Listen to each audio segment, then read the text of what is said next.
Hello guys! Hello Cancer! Welcome dito sa aking channel, Kapalaran 888. Welcome! Alamin natin Cancer kung anong messages, vibration, gabay, energy para sa inyong lahat. This is general reading, so I hope na makuha mo yung energy. And by the way, yung message natin ngayon na hanapin ay para sa eclipses natin. There's lunar eclipse this September 7 and solar eclipse ngayong September 21. Sorry.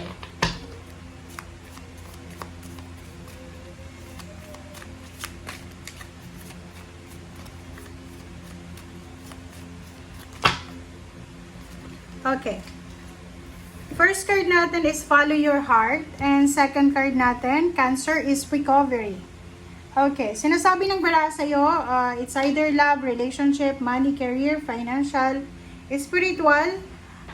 For the month of September, sinasabi sa'yo ng eclipses na sundin mo daw kung ano yung sinasabi ng puso mo.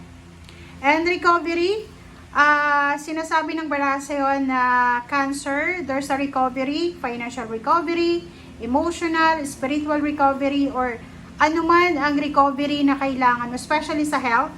Kung may mga health issues kayo, possible na makarecover kayo ngayong September. Okay. So, let's check. Cancer.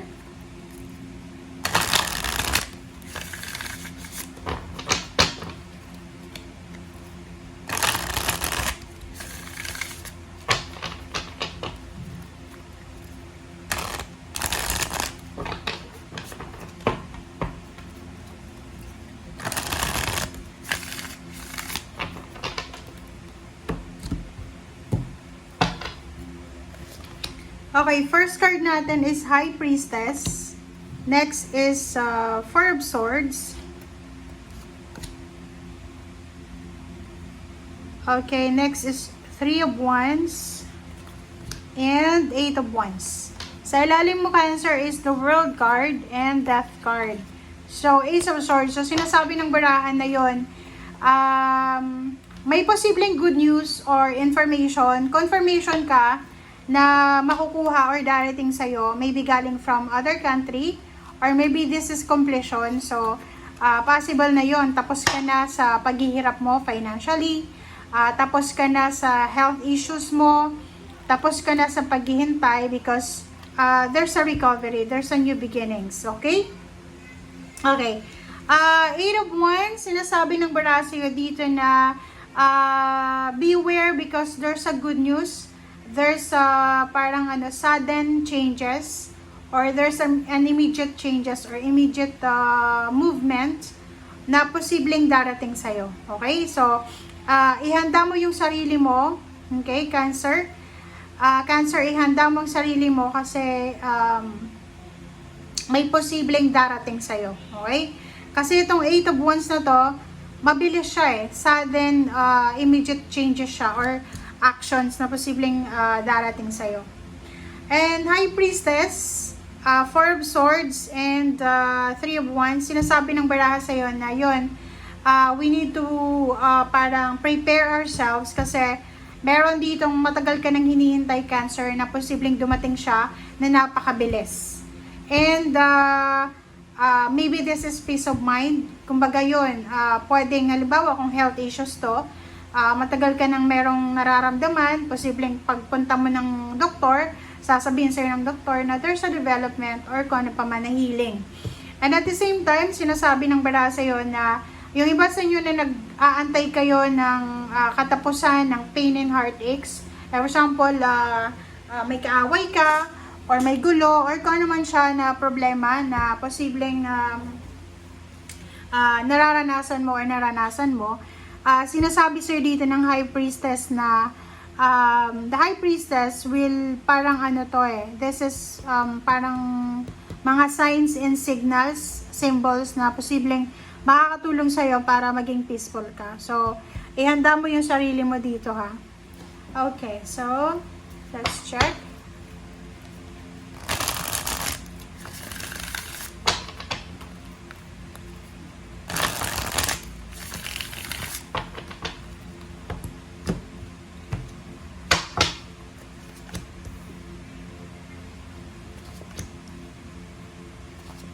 Okay, Five of Cups, Temperance, Seven of Swords, and Death card. So, sa mga barang yan, sinasabi ng bara sa'yo na maybe you will recover from the mistakes.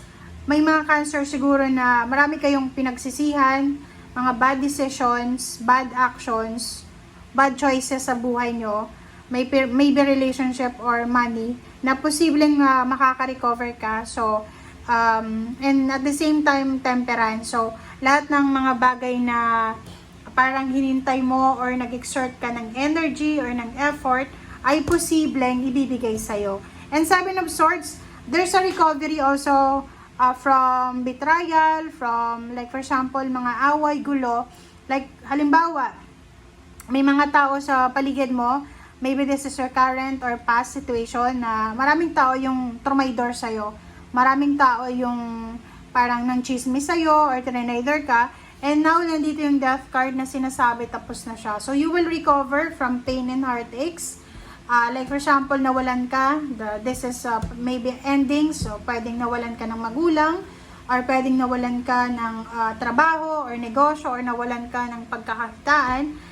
Sinasabi ng bara sa'yo dito na don't worry because you will recover. Or there's a recovery coming para sa'yo. Okay, so let's check nga kung ano pa ba ang mga additional messages para sa inyo.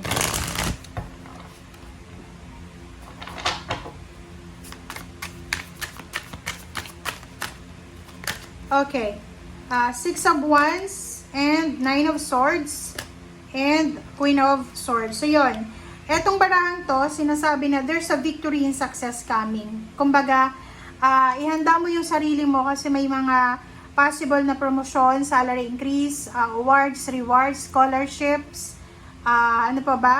The additional income. And yun, sinasabi ng barahan na you will recover from mga anxiety, depression, like mental problems or mental conflict or kano pa man. And nakikita ko sa iyo dito na you will be free from anything na medyo negative or medyo toxic. Okay? And yun, congratulations sa inyo kasi lalo dun sa mga Cancer na marami kayong pinagdaanan na problema na parang akala nyo wala nang lusutan kayo. Ihanda nyo yung sarili nyo kasi maraming unexpected na twist na posibleng darating ngayong September.